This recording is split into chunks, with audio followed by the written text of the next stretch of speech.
اعوذ باللہ من الشیطان اللعین الرجیم بسم اللہ الرحمن الرحیم الحمد للہ رب العالمین الصلاة والسلام علی اشرف الانبیاء والمرسلین وعلى آلہ طیبین الطاہرین المعصومین الذین اذہب اللہ عنہم الرجس وطہرہم تطہیرا اما بعد الفصل التاسع فی الاستفادۃ ينبغي لطالب العلم أن يكون مستفيدا في كل وقت حتى يحصل له الفضل وطريق الاستفادة أن يكون معه في كل وقت مهبرة حتى يكتب ما يسمع من الفوائد۔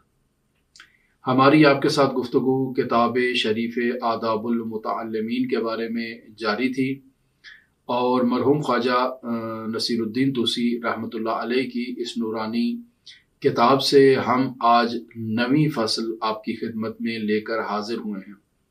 اس نویں فصل میں مرحوم خواجہ نصیر الدین طوسی رحمۃ اللہ علیہ نے جو ٹائٹل دیا ہے وہ یہ ہے کہ الفصل التاسع فی الاستفادۃ، استفادے کے بارے میں۔ مصدر ہے باب استفعال سے، یعنی طلب فائدہ حاصل کرنا، یعنی فائدے کو طلب کرنا۔ اس فصل میں مرحوم خواجہ نصیر الدین طوسی رحمۃ اللہ علیہ تین عمدہ مطالب کی طرف اشارہ کرنا چاہ رہے ہیں۔ پہلا مطلب وہی وقت کی اہمیت اور وقت کو غنیمت جانتے ہوئے اس سے بھرپور انداز میں استفادہ کرنا، اس ٹاپک پر گفتگو کی جائے گی۔ دوسرا ٹاپک اور دوسرا عنوان جو ہے جسے مرحوم خواجہ رحمۃ اللہ علیہ بیان کرنا چاہ رہے ہیں وہ ہے ماہر متخصص اساتید سے استفادہ کرنا، یعنی انسان استاد کے حضور جب جائے تو اس سے کمال ادب، کمال احترام کے ساتھ اس سے استفادہ کرے اور ہر وقت خود کو استاد کے حضور استفادے کے لیے تیار رکھے، اور جب بھی کسی مشکل مسئلے میں مبتلا ہو تو استاد سے نہایت ادب و احترام کے ساتھ اس مسئلے کے بارے میں ڈسکشن کرے، گفتگو کرے، مشورہ لے اور بات چیت کرے۔ اور تیسرا موضوع جو اس فصل کے اندر نہایت ہی اہمیت کا حامل ہے وہ یہ ہے کہ انسان اپنے منزل مقصود اور منزل مراد تک پہنچتے وقت نہایت ہی صبر و تحمل اور بردباری کا مظاہرہ کرے اور تمام مشکلات کو پیچھے چھوڑ کر آگے کی طرف نکل جائے۔ یہ تبھی ممکن ہے جب انسان نے اپنے لیے ایک ہدف مقرر کر رکھا ہو اور اس ہدف تک پہنچنے کے لیے انسان ہر قسم کی تکلیف اور مشکلات سے گزرنے کے لیے تیار ہو۔ ہم باقاعدہ اس فصل میں داخل ہونے کے لیے باقاعدہ پہلا موضوع جسے مرحوم خواجہ رحمۃ اللہ علیہ بیان کرنا چاہ رہے ہیں، یعنی وقت کی اہمیت اور فرصتوں سے استفادہ کرنے سے متعلق۔ مقدمتاً آپ کی خدمت میں حضرت سید الاوصیاء امیر المؤمنین علی بن ابی طالب علیہ الاف التحیۃ والثناء کا فرمان ذیشان نقل کرتا ہوں تاکہ حضرت کے کلام کے ساتھ ہم اس فصل میں داخل ہوں۔ مولا الموحدین فرماتے ہیں اغتنم الفرص فإنها تمر مر السحاب، یعنی فرصت سے استفادہ کرو چونکہ یہ گزر جاتی ہے جیسے بادل گزر جاتے ہیں، یعنی جس تیزی کے ساتھ، جس تندہی کے ساتھ بادل گزر جاتے ہیں اسی طرح سے فرصت جلدی گزر جاتی ہے، یعنی وقت گزر جاتا ہے، اور وقت کے گزرنے کے بعد انسان کو ندامت اور پشیمانی کے علاوہ کچھ حاصل نہیں ہوتا ہے۔ انسان اگر درست انداز میں اپنے وقت کا استعمال نہ کرے تو وقت گزرنے کے بعد اسے پچھتاوا ہی رہ جاتا ہے، اور وہ سوچتا رہتا ہے کہ کاش میں اپنے اوقات سے درست استفادہ کرتا۔ لہٰذا بزرگ علماء یہاں پر یہ بیان کرتے ہیں کہ ایک طالب علم کو چاہیے کہ وہ اپنے 24 گھنٹوں کو 48 گھنٹوں میں تبدیل کر لے، یعنی اپنے اوقات کو ایسے استعمال کرے کہ گویا اس کے پاس 24 گھنٹے نہیں 48 گھنٹے ہیں، اور ایک ایک لمحے کو وہ باقاعدہ دقت کے ساتھ خرچ کرے، استعمال کرے۔ ایسے ہی ہے جیسے انسان کے پاس 10,000 مہینے میں انکم آتی ہے اور اس نے اس 10,000 روپے میں اپنے گھر کا بجٹ منظم کرنا ہے اور مرتب کرنا ہے، تو یقینی بات ہے وہ اپنے تمام اخراجات کے لیے باقاعدہ ایک پلاننگ کرے گا کہ میں نے اگر گھر کا کرایہ دینا ہے تو کتنا ہے، بجلی گیس پانی کا بل دینا ہے تو مجھے کتنا ہونا چاہیے۔ اس خرچ کو مینٹین اور منظم کرنے کے لیے وہ اپنے اخراجات کو، اپنے استعمال کو منظم کرے گا۔ ظاہر ہے اگر اس نے 10,000 میں سے 1,000 بجلی کے بل کے لیے رکھا ہے تو وہ اپنے بل کو نہایت کم کرنے کی کوشش کرے گا، یعنی استعمال کم کرے گا بجلی کا، تاکہ اس کا میٹر جو ہے وہ کم حرکت میں آئے اور کم اس کو اس کا بل ادا کرنا پڑے۔ اسی طرح سے پانی کا بل ہے، اسی طرح سے گیس کا بل ہے، اپنے استعمال کو مرتب کرے گا۔ اسی طرح سے روزمرہ خورد و خوراک کی جو ضروریات ہیں ان کو بھی کنٹرول کرے گا اور صرف واجبی اخراجات کو انجام دے گا، تاکہ اس کے بجٹ کے ساتھ اس کے جو اخراجات ہیں اور اس کے جو مصارف ہیں وہ آپس میں مطابقت کریں۔ اگر وہ ایسا کر پائے گا تب جا کر اس کی زندگی اور اس کی معیشت جو ہے وہ چل پائے گی، اور اگر یہ آپس میں اس کی مینجمنٹ اور اس کا اعتدال برقرار نہیں کر پائے گا تو پھر اس کو مجبور ہوگا کہ وہ اپنے اخراجات کو پورا کرنے کے لیے یا قرض کا سہارا لے یا چوری چکاری کرے یا اس قسم کے حرام مسائل میں مبتلا ہو جائے، جس کی نتیجے میں اس کی زندگی مشکلات کا شکار ہوگی، مادی اعتبار سے بھی اور معنوی اعتبار سے بھی۔ اسی طرح سے ایک طالب علم کو اپنے اوقات کو منظم کرنا ہے۔ اگر طالب علم اپنا شیڈول اور اپنا ٹائم ٹیبل مرتب نہیں کرتا اور ہر لمحے کو استعمال سے متعلق خوب اچھی طرح سے پلاننگ نہیں کرتا تو وقت گزرنے کے بعد وہ کہے گا کہ کاش ہم اپنے وقت سے درست استفادہ کر لیتے تو آج نہایت ہی علمی مراتب اور کمالات پر فائز ہوتے، لیکن ہم نے اپنے تحصیل علم کے دوران خوب مطالعہ نہیں کیا، خوب مباحثہ نہیں کیا، خوب اچھی طرح سے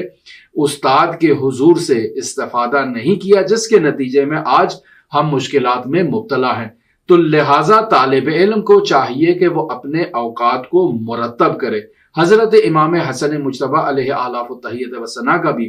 فرمان ذیشان ہے، الفرصت سریعۃ الفوت، یعنی فرصت کی گھڑیاں اور وقت کی گھڑیاں جلدی گزر جاتی ہیں، وبطیعۃ العود، اور کم رفتاری کے ساتھ اور سستی کے ساتھ واپس لوٹتی ہیں۔ یعنی اگر انسان کے پاس یہ وقت جو اس کے پاس موجود ہے یہ گزر گیا تو گیا وقت، پھر ہاتھ آتا نہیں ہے۔ تو ایسے میں ایک طالب علم کو بھی یہ چاہیے کہ وہ اپنے وقت کو درست انداز میں استعمال کرے، اس کی مینجمنٹ کرے، مرتب کرے اور درست انداز میں پلاننگ اور شیڈول تیار کرے تاکہ زیادہ سے زیادہ وہ استفادہ کر سکے۔ مرحوم خواجہ نصیر الدین طوسی رحمۃ اللہ علیہ کی عبارت پڑھتے ہیں تاکہ مرحوم خواجہ رحمۃ اللہ علیہ کے اس دسترخوان سے استفادہ کریں۔ مرحوم خواجہ نصیر الدین طوسی رحمۃ اللہ علیہ فرما رہے ہیں، ينبغي لطالب العلم فينبغي لطالب العلم ان يكون مستفيدا في كل وقت، پس ایک طالب علم کے لیے یہ سزاوار ہے، ایک طالب علم کے لیے یہ ضروری ہے کہ ان يكون مستفيدا في كل وقت، کہ وہ اپنے تمام اوقات یعنی 24 گھنٹوں میں تمام اوقات کو فائدہ بخش اور نفع بخش قرار دے۔ لہٰذا ایک طالب علم اگر کسی مجلس میں بیٹھا ہے تو اس مجلس میں ساتھ وہ مجلس بھی سنتا رہے، ساتھ ذکر بھی کرتا رہے، قرآن مجید کی تلاوت کرتا رہے، یعنی دونوں امور سے استفادہ کر سکتا ہے، اس وقت کو غنیمت جانتے ہوئے۔ مرحوم آیت اللہ بہجت رحمۃ اللہ علیہ کو ہم نے اسی طرح سے مشاہدہ کیا تھا کہ جب وہ مجلس میں بیٹھا کرتے تھے تو باقاعدہ اس وقت کو غنیمت جانتے تھے اور ہر وقت ان کا مجلس میں ذکر سے مصروف ہوتا تھا۔ اور بس اوقات ہم نے یہ بھی دیکھا کہ مرحوم آیت اللہ بہجت جب جمعے کے دن ان کے ہاں وہ مجلس عزا منعقد ہوا کرتی تھی اور سنت کے مطابق انہوں نے اپنے ہاتھ کا ایک ناخن جو چھوڑا ہوتا تھا جسے انہوں نے جمعے کے دن کاٹنا تھا تو اپنی جیب میں احتیاطی تدابیر کے مطابق وہ ناخن تراش رکھتے تھے، اور اگر مجلس کا وقت زائد ہو جائے اور وہ فضیلت کا وقت جس میں انہوں نے اس ناخن کو کاٹنا ہے وہ وقت ضائع ہونے کا خوف ہو تو وہیں پر ایک رومال بچھا کر اس ناخن کو کاٹ کے جمع کر کے تو سنبھال کے رکھ لیتے تھے تاکہ جب مناسب وقت ملے تو اس کو کہیں دفن کر دیا جائے۔ تو ایک طالب علم کو چاہیے کہ تمام اوقات کو درست انداز میں استفادہ کرے، اپنا وقت ضائع نہ کرے۔ دو پروگراموں کو اور دو چیزوں کو اگر جمع کرنا اور تداخل کرنا ممکن ہو ایک طالب علم کے لیے تو وہ ایسا ہی کرے، دو چیزوں کو جمع کرے۔ مثلا کلاس میں بیٹھا ہے تو ذکر بھی کرتا رہے، ساتھ درس بھی سنے، ساتھ ذکر بھی کرے، کسی بھی چیز کا ذکر کرے جو مثلا درود پاک کا ذکر کرنا شروع کر دے، کوئی قرآن مجید کی آیات تلاوت کرنا شروع کر دے، ذکر استغفار کرنا شروع کر دے، یہ ایک طالب علم کے لیے ممکن ہے اور وہ ایسا کر سکتا ہے۔ درس میں بیٹھے تو باوضو ہو تاکہ اس کی عبادت بھی شمار ہو، درس بھی شمار ہو اور ذکر بھی اس کا ساتھ ساتھ چلتا رہے۔ یا اسی طرح ایک طالب علم اگر سفر کی حالت میں ہے تو سفر کی حالت میں بھی وہ اپنے آپ کو ذکر میں مصروف رکھ سکتا ہے، یا ذکر کے علاوہ اپنے درس کو بھی تکرار کر سکتا ہے۔ مثلا درس میں بیٹھا ہے تو درس میں اپنا جو ہے نا وہ ذکر کرے، اور اگر درس کے علاوہ سفر میں ہے یا کسی مجلس میں ہے تو اس مجلس میں بیٹھ کر، اس سفر میں بیٹھ کر وہ اپنے درس کو تکرار بھی کر سکتا ہے، مجلس بھی سن سکتا ہے۔ یعنی دو چیزوں کو جمع کرنا ایک طالب علم کے لیے ممکن ہے۔ لہٰذا طالب علم کو چاہیے کہ وقت سے درست استفادہ کرے۔ لہٰذا مرحوم خواجہ فرما رہے ہیں ینبغی لطالب العلم ان یکون مستفیدا فی کل وقت، ہر وقت سے درست انداز میں استفادہ کرے، حتی یحصل لہ الفضل، یہاں تک کہ اس کے لیے فضیلت حاصل ہو جائے، یعنی جو اس نے اپنے لیے ٹارگٹ معین کر رکھا تھا اس ٹارگٹ تک پہنچ جائے اور بافضیلت انسان میں تبدیل ہو جائے۔ وطریق الاستفادۃ ان یکون معہ فی کل وقت محبرۃ، اور درست استفادے کا طریقہ کار یہ ہے کہ ایک طالب علم کے پاس ہر وقت ایک قلم ہونی چاہیے، کاغذ ہونا چاہیے، یعنی اس کی جیب میں ایک چھوٹی سی کاپی ہونی چاہیے اور ایک پینسل ہونی چاہیے۔ اگر کسی مجلس میں بیٹھا ہے، کسی استاد کے پاس بیٹھا ہے، کہیں راستے میں جا رہا ہے، تو اگر فوراً اس کے ذہن میں کوئی بات آتی ہے تو قلم کو اٹھائے اور فوراً اسے تحریر کر لے، اسے نوٹ کر لے، چونکہ جو چیز وہ نوٹ کرتا ہے وہی چیز اس کے لیے ذخیرہ قرار پاتی ہے اور وہی چیز اس کے لیے مفید ہوتی ہے۔ بسا اوقات ہم یہاں ایران میں جب سڑک سے گزرتے ہیں تو بہت خوبصورت احادیث دیواروں پر حکومت کی جانب سے پرنٹ کی جاتی ہیں، لکھی جاتی ہیں، اور انسان گزرتے ہوئے ان روایات کو، ان آیات کو مطالعہ کرتے ہوئے بسا اوقات انسان کو کوئی نئی چیز مل جاتی ہے جسے انسان نے پہلے نہیں سنا ہوتا، یا نئی اس کی معلومات میں اضافہ ہو جاتا ہے، یا کسی مجلس میں بیٹھا ہے تو کوئی حکمت اور گوہر بار کوئی کلام وہاں سے خطیب کی زبان سے جاری ہوتا ہے جسے اسے پہلے نہیں سنا ہے اس طالب علم نے، تو فوراً اپنی جیب سے قلم نکالے اور اس کو نوٹ کر لے اور اپنے لیے اسے باقاعدہ ایک ریفرنس کے طور پر رکھے اور کل کو اسے جب ضرورت پڑے تو اس کو استعمال کرے۔ لہٰذا ایک طالب علم کے پاس ہر وقت قلم کا ہونا ضروری ہے۔ لہٰذا فرما رہے ہیں مرحوم خواجہ وطریق الاستفادۃ، استفادہ کرنے کا طریقہ کار یہ ہے کہ ان یکون معہ فی کل وقت محبرۃ، یعنی اس کے پاس ہر وقت اوزار نوشت، افزار یعنی لکھنے کے اوزار اس کے پاس ہونے چاہیے، کہ قدیمی زمانے میں وہ قلم اور دوات ہوا کرتی تھی اس کو کہا جائے گا، اور آج کل کے دور میں کچی پینسل یا بال پوائنٹ یا کوئی ایسی چیز جس سے وہ لکھ سکے تاکہ اپنی اس جو چیز ہے اس کو ضبط کر سکے، اس کو محفوظ کر سکے، اس کو قید کر سکے تاکہ وہ اس کے ذہن سے فرار نہ کر جائے۔ حتی یکتب ما یسمع من الفوائد، تاکہ وہ جو علمی مفید باتیں وہ سنتا ہے یا اس کے ذہن میں خطور کرتی ہیں بسا اوقات، جیسے آپ نے شاعر حضرات سے سنا ہوگا، وہ فرماتے ہیں کہ ہمیں ابھی ابھی عطا ہوئی ہے، یعنی وہ کہیں بیٹھے ہوئے تھے مجلس میں، کسی حالت میں تھے، کسی ذکر میں تھے، کسی طرف ان کی توجہ ہوئی اور اچانک ان کے ذہن میں کوئی بیت آ گیا۔ اب اگر جیب میں قلم اور کاغذ ہوگا تو فوراً اس کو وہ تحریر کر لیں گے تو ان کا وہ بیت محفوظ ہو جائے گا، اور اگر کاغذ اور قلم نہ ہو اور حافظہ بھی ان کا مضبوط نہ ہو تو وہ اس وقت تو انہیں یاد رہے گا، بعد میں وہ عطا ان کے پاس سے نکل جائے گی۔ لہٰذا ایسے میں کاغذ اور قلم کا ہونا ہر طالب علم کے لیے ضروری ہے۔ پھر مرحوم خواجہ رحمت اللہ علیہ آگے جو مطلب بیان فرمانا چاہ رہے ہیں وہ اسی خطابت سے متعلق بیان کرنا چاہ رہے ہیں۔ میں امام حسن مجتبیٰ علیہ آلاف التحیت و ثنا کا فرمان ذیشان آپ کی خدمت میں نقل کرتا ہوں۔ اگر آپ اس عنوان سے احادیث کو تلاش کریں جو علم کی کتابت سے متعلق ہے، یعنی ایک طالب علم کو چاہیے کہ وہ اپنے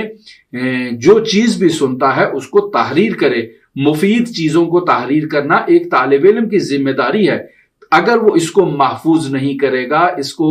کتابت میں نہیں لے کر آئے گا تو یہ اس سے فرار ہو جائے گا۔ لہٰذا رسول خدا صلی اللہ علیہ وآلہ وسلم سے منسوب ایک فرمان ذیشان ہے کہ مجھے فرصت نہیں ملی میں اس کو تحقیق کروں، لیکن ایک کتاب میں ایک بزرگ عالم دین سے میں نے دیکھا تھا کہ انہوں نے رسول خدا سے اس کو نسبت دی ہے، لیکن جہاں جو سافٹ ویئر ہے جامع احادیث، اس میں نے اس کو تلاش کیا تو مجھے یہ اس ٹائٹل پہ نہیں ملا کہ العلم وحشی قیدوہ بالکتابہ، کہ علم ایک وحشی چیز ہے، اس کو کتابت کے ذریعے سے قید کیا جائے، یعنی فوراً فرار کر جاتا ہے۔ اگر آپ اس کو نوٹ نہیں کریں گے تو یہ علم آپ کے ذہن سے نکل جائے گا۔ امام حسن مجتبی بھی اسی جملے کی طرف اشارہ کر رہے ہیں، منتہا الفاظ اس طرح سے ہیں کہ قید العلم بالکتابت، کہ علم کو قید کیا جائے کتابت کے ذریعے سے۔ مراد ایک ہی ہے کہ اگر آپ اپنی معلومات کو ذخیرہ نہیں کریں گے کتابت کے ذریعے سے تو ابھی آپ کے ذہن میں یہ معلومات ہیں لیکن فوراً آپ کے ذہن سے نکل جائیں گی۔ ہم نے دیکھا ہے متعدد طلاب بزرگان کے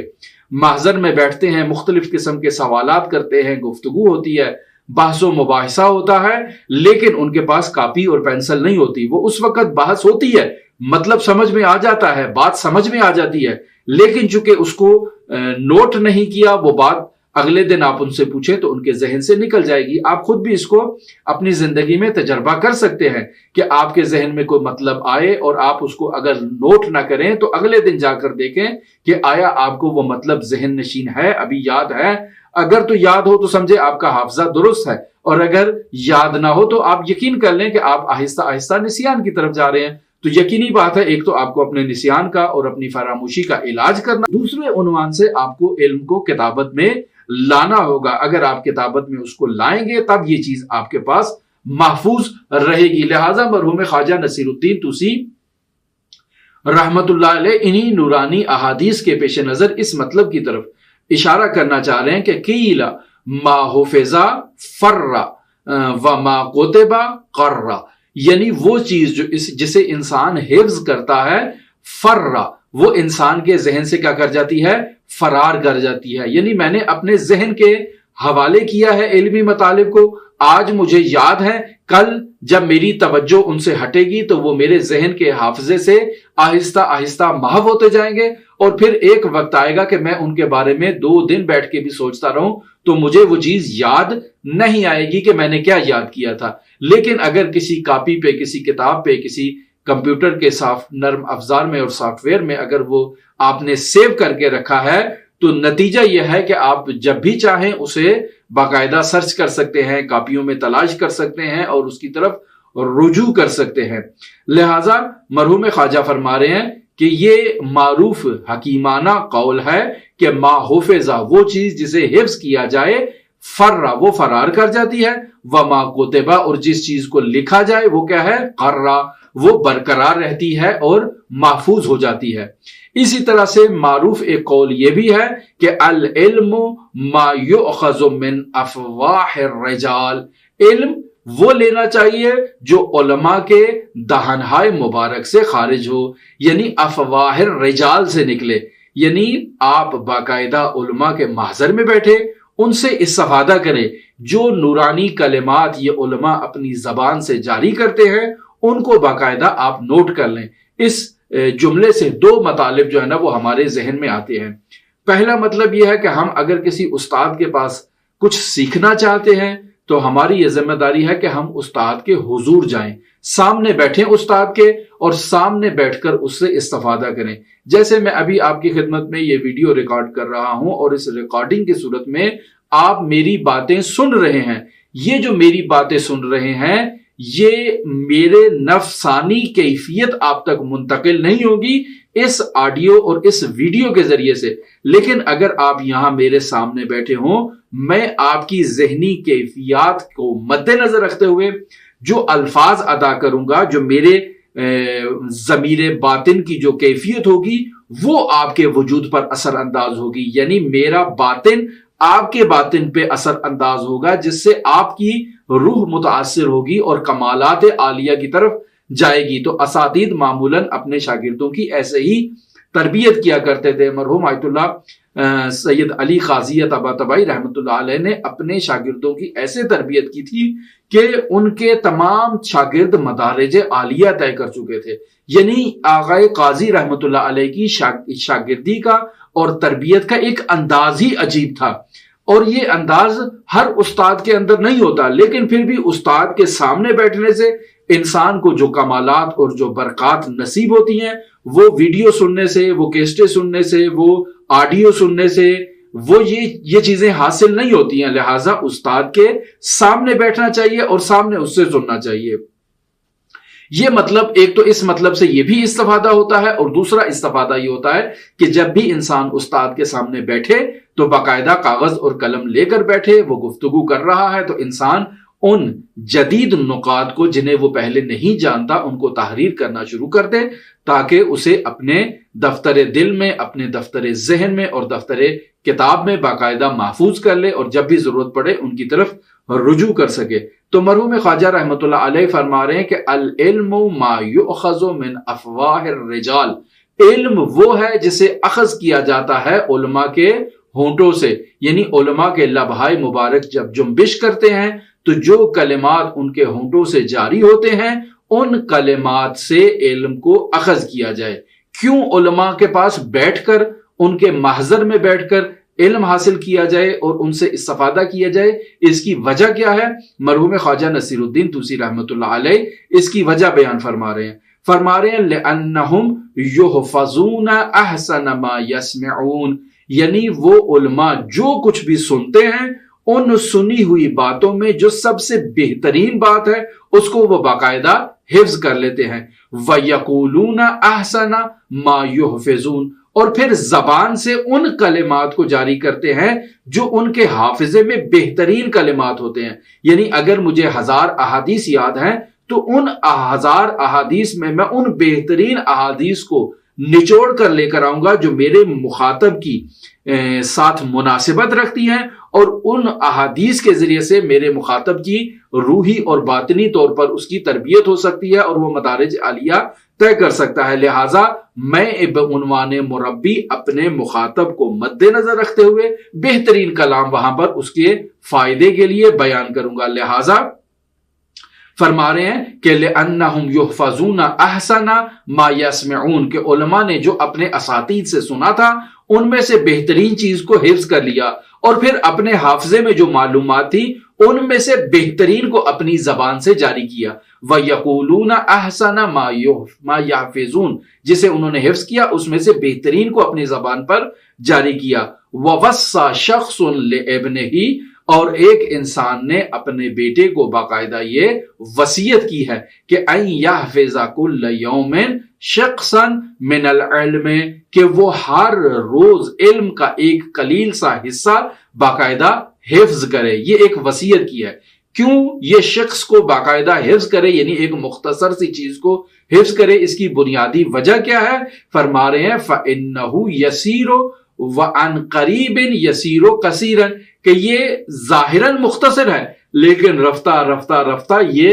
کثیر میں تبدیل ہو جائے گا۔ فَالْعِلْمُ كَثِيرٌ وَالْعُمْرُ قَصِيرٌ، کہ علم بہت زیادہ ہے جبکہ انسان کی عمر کیا ہے؟ بہت ہی تھوڑی ہے۔ مثلا ایسے ہی ہے کہ آپ کو کوئی کہے کہ روزانہ کی آپ نے قرآن مجید سے ایک آیت حفظ کرنی ہے، آپ سورہ بقرہ سے باقاعدہ آیات کو حفظ کرنے کا آغاز کریں، روزانہ کی ایک آیت کریں، سال میں 365 دن ہوں گے، تو سال کے بعد آپ نے 365 آیات ایک سال کے اندر جو ہے نا وہ حفظ کر لی ہے۔ اور اگر آپ اسی طرح سے آگے چلتے جائیں گے تو بالآخر ہے آپ چند سالوں میں قرآن مجید حفظ کر لیں گے، اگر اس انداز میں چلیں۔ اور اگر آپ احادیث کو اس طرح سے حفظ کرنا شروع کر لیں کہ ہر روز کی ایک حدیث ہو یا 2 احادیث ہو، تو اس طرح سے انسان کے پاس باقاعدہ ایک ذخیرہ علم جو ہے وہ جمع ہو جائے گا۔ لہٰذا اس مطلب کی طرف اشارہ کر رہے ہیں کہ ایک شخص نے اپنے بیٹے کو وصیت کی کہ وہ ہر روز کچھ مقدار میں علم کو حفظ کر لے، چونکہ اگر تھوڑا سا علم حفظ کرے گا تو یہ تھوڑی مقدار میں حفظ کرنا بھی اس کے لیے آسان ہے، اور یہ تھوڑا تھوڑا تھوڑا اگر وہ جمع کرتا جائے گا تو ایک وقت آئے گا کہ اس کے پاس کثیر خزانہ علم کا جمع ہو جائے گا، جبکہ اس کی عمر کیا تھی؟ کوتا تھی۔ تو اگر یہ 50 سال یا 60 سال اس کی عمر تھی تو اس نے جو علم حاصل کیا ہے وہ علم اس کے لیے اس 60 سال کی مناسبت میں کفایت کرے گا۔ لہٰذا مرحوم خواجہ رحمت اللہ علیہ یہاں پر نتیجہ دے رہے ہیں فَيَنبَغِي أَن لَا يُضَيِّعَ طَالِبُ اللَّهِ، یعنی ایک طالب علم اپنے اوقات کو ضائع نہ کرے، یعنی فیم بگی پس ایک طالب علم کے لیے یہ سزاوار ہے ان لا یضیع کہ وہ ضائع نہ کرے. کون؟ طالب علم. کس چیز کو ضائع نہ کرے؟ الاوقات والساعات. طالب علم کے لیے یہ ضروری ہے کہ وہ اپنے اوقات کو اپنے گھنٹوں کو ضائع نہ کرے. وَيَغْتَنِمَ اللَّيَالِي اور رات کو غنیمت شمار کرے. والخلوات اور جو فراغت کے اوقات ہیں جس میں یہ طالب علم تنہا اپنے کمرے میں بیٹھا ہے کوئی دوسرا نہیں ہے تو اس رات کے اوقات کو اور خلوت کے اوقات کو یہ طالب علم اپنے لیے غنیمت شمار کرے. قیل یہ مطلب بھی معروف ہے اور ایک حکیمانہ قول ہے کہ اللیل طویل فلا تقصرہ بمنامک کہ رات کیا ہے؟ لمبی ہے، لیکن اس رات کی لمبائی کو آپ نیند کے ذریعے سے مختصر نہ کریں. یعنی انسان جو ہے وہ اگر شام کو 6 بجے سو جاتا ہے اور صبح 6 بجے اٹھتا ہے تو یہ 6 سے صبح 6 بجے تک کا جو پیریڈ ہے ایک انسان نے اگر سویا ہے 12 گھنٹے تو یہ 12 گھنٹے سونا اور جاگنا اس کے لیے تو ایک پلک جھپکنے کی بات ہے. اس سے پوچھیں گے آپ نے کتنا سویا تو کہے گا میں تو تھوڑی دیر ہی سویا ہوں، جبکہ وہ 12 گھنٹے سو چکا ہے اور بہت ہی بڑا ٹائم ہے. یا اگر آپ اس کو کم بھی کر لیں 8 گھنٹے میں لے جائیں تو بھی اسی طرح سے ہی ہے. یعنی ایک پلک جھپکنے میں یہ ٹائم جو ہے وہ نکل جاتا ہے اس کے ہاتھ سے. لہٰذا فرما رہے ہیں کہ اللیل طویل رات لمبی ہے فلا تقصرہ اس کو چھوٹا نہ کرو بے منامک اپنے نیند کے ذریعے سے. والنہار مضیء اور دن جو ہے وہ گزر جاتا ہے فلا تقدرہ باسامک یعنی دن جو ہے وہ روشن ہے اس کی روشنائی کو تقدر نہ کرو یعنی سیاہ نہ کرو اپنے گناہوں کے ذریعے سے. یعنی انسان دن کی روشنائی کو گناہوں سے آلودہ نہ کرے اور رات کی طولانی اور طوالت کو اپنی نیند کے ذریعے سے کوتاہ نہ کرے بلکہ رات کو شب بیداری بھی کرے اور خداوند متعال کی عبادت کے لیے بھی رات کو مخصوص کرے، نیند کے لیے بھی رات کو مخصوص کرے اور مطالعے کے لیے اور مباحثے کے لیے اور ان چیزوں کے لیے بھی مخصوص کرے. بس اپنی رات کو قسمت کرے کہ کتنے حصے میں اس نے سونا ہے، کتنے حصے میں اس نے عبادت کرنا ہے اور کتنے حصے میں اس نے مطالعہ اور تحقیقات انجام دینا ہے. یہاں سے مرحوم خواجہ نصیر الدین طوسی رحمۃ اللہ علیہ دوسرے مطلب کی طرف اشارہ کرنا چاہ رہے ہیں جسے اس فصل میں بیان کیا جا رہا ہے. دوسرا مطلب یہ ہے کہ ماہر اساتید سے استفادہ کرنا چاہیے اور استفادہ کرنے کی کیفیت کیا ہونی چاہیے بیان فرما رہے ہیں. وَيَنبَغِي لِطَالِبِ الْعِلْمِ أَن يَغْتَنِمَ الشُّيُوخَ طالب علم کے لیے یہ سزاوار ہے کہ وہ شیوخ یعنی بزرگان علمی سے استفادہ کرے یعنی نامور علماء سے استفادہ کرے کہ جو ریش سفید ہے. ریش سفید ایک دفعہ یہ ہے کہ انسان کی داڑھی سفید ہو گئی ہے اسے ریش سفید کہا جا سکتا ہے. ایک دفعہ یہ ہے کہ وہ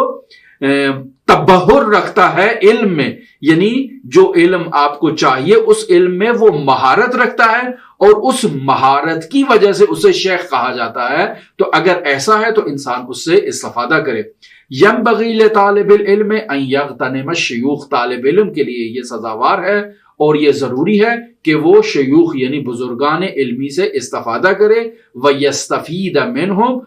وَلَا يَتَحَسَّرَ لِكُلِّ مَا فَاتَ یعنی جو وقت اس کا ضائع ہو گیا ہے اس وقت کے اوپر حسرت نہ کھائے بلکہ جو اس کے پاس موجود ہے اس سے وہ استفادہ کرے. یعنی وَيَسْتَفِيدَ مِنْهُمْ یعنی ان شیوخ علمی سے طالب علم استفادہ کرے. وَلَا يَتَحَسَّرَ لِكُلِّ مَا فَاتَ بل يَغْتَنِمْ مَا حَصَلَ لَهُ جو وقت گزر گیا ہے اس گزرے ہوئے وقت پر حسرت کھا کر موجودہ اور آئندہ وقت ضائع نہ کرے بلکہ گزر جو گیا ہے وہ گزر گیا ہے اور جو اب موجود ہے اس کو غنیمت جانے. فی الحال والاستقبال یعنی جو حال کا وقت ہے اور جو استقبال کا وقت ہے اس کو حسرت میں ضائع نہ کرے بلکہ اس سے درست استفادہ کرے اور وہ جو گزر چکا ہے اس کا بھی جبران کرے اس سے درست استفادہ کر کے. اور اگر اس کو وہ درست انداز میں مینج نہیں کرے گا تو جو گزر چکا ہے اس پر بھی اس کو حسرت آئے گی اور وہ افسوس کرے گا کہ یہ میں نے کیا کر دیا اور اس حسرت سے اس کا حال بھی ضائع ہوگا اس کا استقبال بھی ضائع ہوگا. لہٰذا طالب علم کو چاہیے کہ اسے شیوخ کا علم ہونا چاہیے بسا اوقات ہوتا ہے کہ آپ ایک طالب علم سے پوچھتے ہیں اور اس سے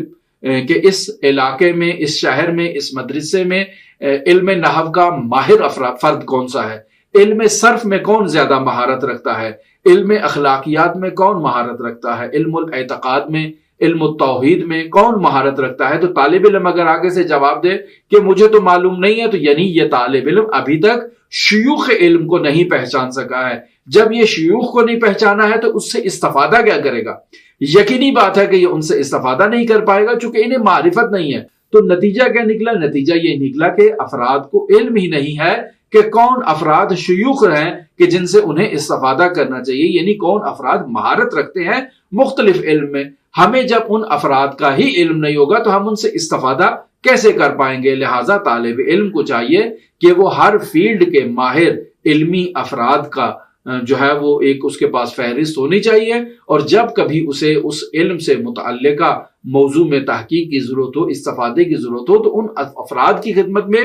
جا کر استفادہ کرنا چاہیے، اور اس میں کسی قسم کی شرم اور ہچکچاہٹ محسوس نہیں کرنی چاہیے۔ یہ ایک انسان کا وظیفہ ہے کہ باقاعدہ بزرگان دین سے، بزرگان علم سے استفادہ کریں، اور ان کے استفادے سے خود بھی فیضیاب ہوں اور آگے مستقبل میں معاشرے کو بھی اس سے فیضیاب کریں۔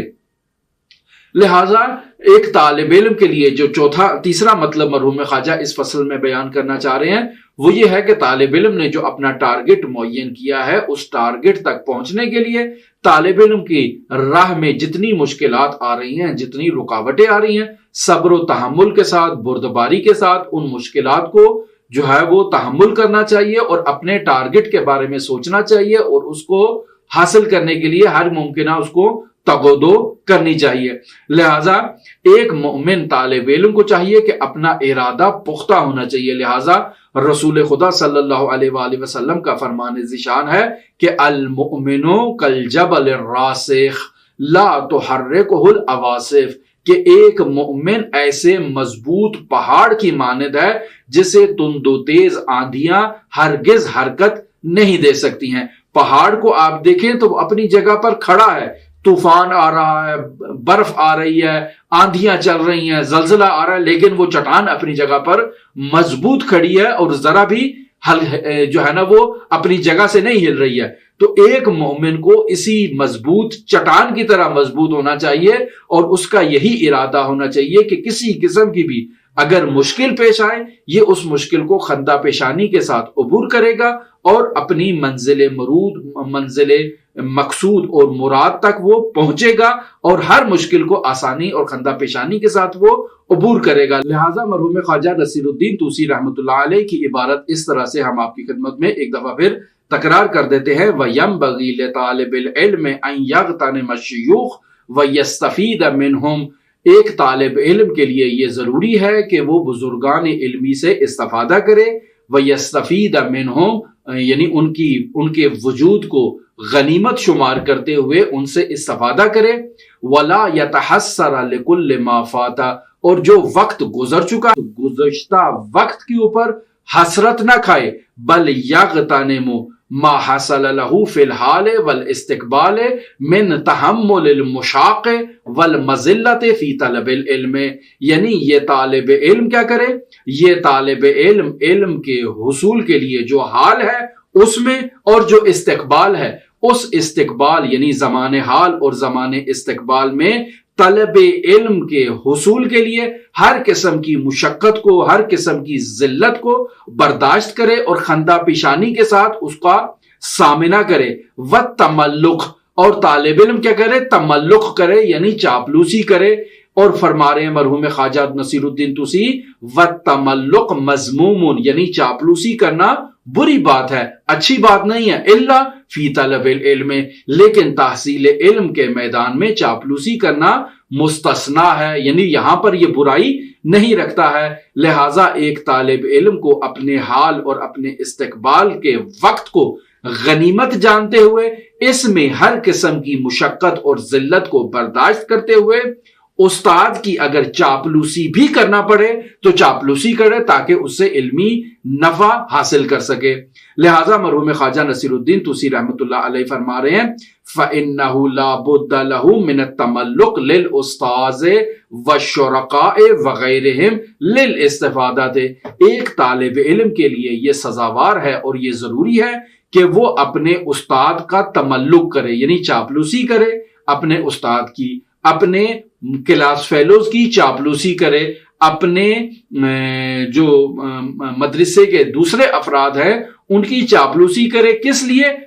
استفادے کی غرض سے، یعنی مجھے معلوم ہے کہ اس کے پاس جو ہے نا وہ علمی خزانہ موجود ہے تو میں اس کی چاپلوسی کر رہا ہوں، اس کی خدمت کر رہا ہوں، اس کی آہو بھگت کر رہا ہوں تاکہ وہ اپنے علمی خزانے سے کچھ انفاق کرے اور مجھے بھی عطا کرے۔ لہٰذا بطور کل چاپلوسی مذموم ہے، لیکن علمی میدان میں انسان اگر اپنے استاد کی چاپلوسی کر رہا ہے، اپنے کلاس فیلوز کی چاپلوسی کر رہا ہے، اپنے مباحثی کی چاپلوسی کر رہا ہے، یا اپنے مدرسے کے دوسرے طلاب کی جو اس سے بہتر جانتے ہیں اور یہ ان سے استفادہ کرنے کی غرض سے ان کی چاپلوسی کر رہا ہے، تو اس صورت میں یہاں پر چاپلوسی مذموم نہیں ہے بلکہ ممدوح ہے۔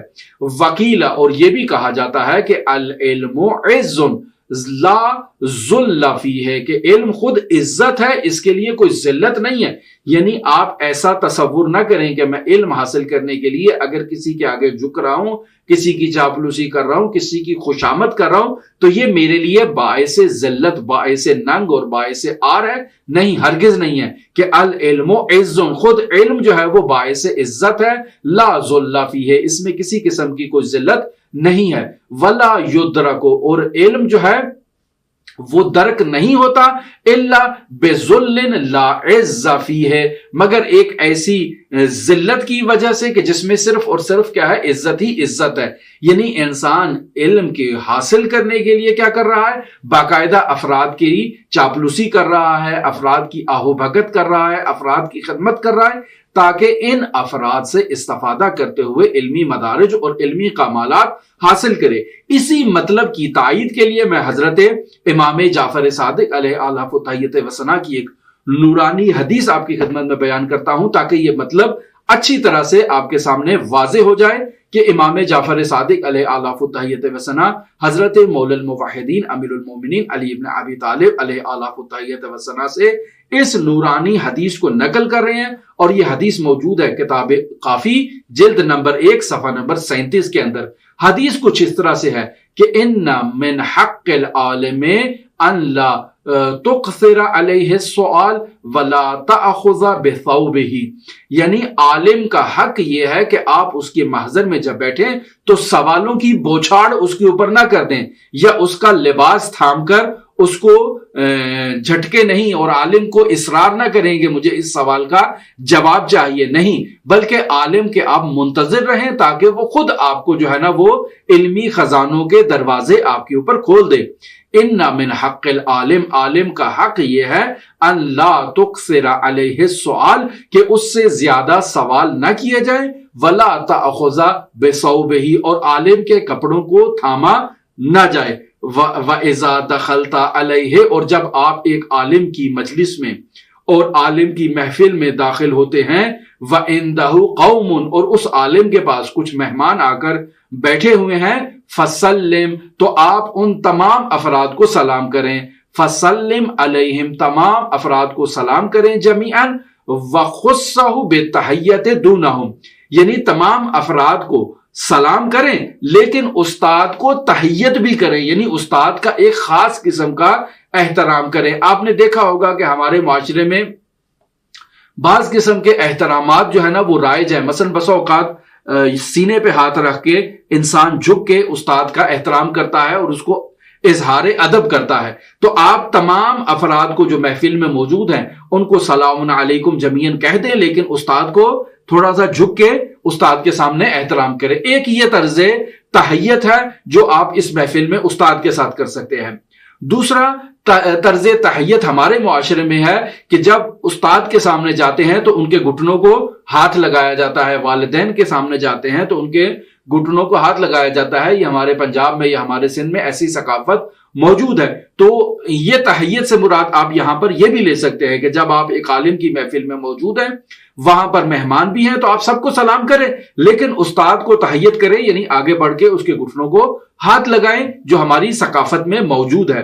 یا اس کے علاوہ ایرانی ثقافت میں موجود ہے کہ آگے بڑھ کے اس کے ہاتھ کو چومتے ہیں، یعنی ہاتھ کا بوسہ دیتے ہیں، یعنی تمام افراد کو آپ نے سلام کیا ہے، لیکن استاد کو اور اس بزرگ عالم کے بڑھ کے ہاتھ کا بوسہ دیا جائے، جیسے ایران میں رائج ہے۔ یا اس کے علاوہ جو بھی مختلف علاقوں میں تحیت کے مصادیق ہیں، ان کو استاد کے سامنے پیش کیا جائے، سلام سب کو کریں، لیکن استاد کا ایک خاص انداز میں تحیت کی جائے۔ پھر اس کے بعد کیا فرما رہے ہیں حضرت مولا الموحدین، وجلس بین یدیہ، استاد کے سامنے بیٹھے، اس کی آنکھوں کے سامنے بیٹھے، ولا تجلس خلفہ، استاد کے پیچھے ہرگز نہ بیٹھے، کیونکہ استاد نے جب بھی کوئی بات کہنی ہے تو آپ کی طرف گردن گھما کر اس کو متوجہ ہونا ہوگا، تاکہ آپ کو توجہ دلائی جائے یا وہ بات آپ تک پہنچائی جائے۔ تو یہ بے ادبی ہے، آپ کو استاد کے سامنے بیٹھنا چاہیے تاکہ استاد سے خوب استفادہ ہو سکے۔ پھر اس کے علاوہ مولا الموحدین فرما رہے ہیں، وَلَا تَغْمِزْ بِعَيْنِكَ وَلَا تُشِيرْ بِيَدَيْكَ، یعنی آپ اپنی آنکھوں کی پلکوں سے یا اپنی آنکھوں کی بھووں سے استاد کی طرف اشارے نہ کریں، یا آنکھوں کو بند کر کے استاد کی طرف اشارے نہ کریں، وَلَا تُشِيرْ بِيَدِكَ، اور اپنے ہاتھ سے بھی استاد کی طرف انگلی کے ساتھ اشارہ نہ کریں یا ہاتھ کے ساتھ اشارہ نہ کریں یا کسی طرح سے بھی استاد کی طرف اشارہ نہ کریں، یہ استاد کے مقام کی بے ادبی اور توہین ہے۔ پھر اس کے بعد مولا الموحدین فرما رہے ہیں، وَلَا تُكْثِرْ مِنَ الْقَوْلِ قال فلان وقال فلان خلافا لقولہ، یعنی استاد محترم ایک مطلب بیان کرتا ہے تو آپ اس مطلب میں کیڑے نکالنے کے لیے مختلف افراد کے اقوال اس کے سامنے بیان کرتے ہیں، یعنی استاد کہتا ہے کہ یہ مطلب ایسے ہے، آپ کہیں نہیں ابو علی سینا نے ایسے کہا ہے، شیخ توسی نے ایسے کہا ہے، فلانی نے ایسے کہا ہے، فلانی نے ایسے کہا ہے، تو ایسا کرنا استاد کے سامنے بے ادبی ہے۔ وَلَا تُكْثِرْ مِنَ الْقَوْلِ قَالَ فُلَانٌ وَقَالَ فُلَانٌ خِلَافًا لِقَوْلِهِ، یعنی اپنے استاد کے قول کے برعکس مختلف اقوال اس کے سامنے پیش نہیں کریں۔ وَلَا تَزْجَرْ بِطُولِ صُحْبَتِهِ، یعنی اس کی محفل میں زیادہ دیر بیٹھ کر استاد کو زجر اور تکلیف نہ پہنچائیں، بلکہ مختصر وقت میں اس سے استفادہ کریں اور اٹھ کر وہاں سے چلے جائیں۔ فَإِنَّمَا مَثَلُ الْعَالِمِ مَثَلُ النَّحْلَةِ، عالم کی مثال ایک کھجور کی مانند ہے، تنتظرها، جس کا آپ انتظار کریں گے، حَتَّى يَسْقُطَ عَلَيْكَ مِنْهَا شَيْءٌ، تاکہ اس کھجور کے اس ٹہنی سے، اس شاخ سے پکی ہوئی کھجور جو ہے وہ نیچے گر جائے۔ اب آپ نیچے کھڑے ہو کر انتظار کر رہے ہیں، جیسے ہی اس کھجور سے کوئی پکی اور پختہ کھجور گرے فوراً اس کو اٹھا کر آپ اسے استفادہ کر سکتے ہیں، لہٰذا آپ کو انتظار کرنا پڑے گا، کھجور کے نیچے درخت میں بیٹھ کر اس کھجور کے گرنے کا انتظار کرنا ہوگا۔ وَالْعَالِمُ أَعْظَمُ أَجْرًا مِنَ الصَّائِمِ، عالم کا اجر ایک صائم کے اجر سے زیادہ ہے، صرف صائم کے اجر سے زیادہ نہیں ہے بلکہ القائم کے اجر سے بھی زیادہ ہے، الغازی فی سبیل اللہ کے اجر سے بھی زیادہ ہے۔ والعالم اعظم اجرا من الصائم القائم الغازی فی سبیل اللہ، ایک عالم کا اجر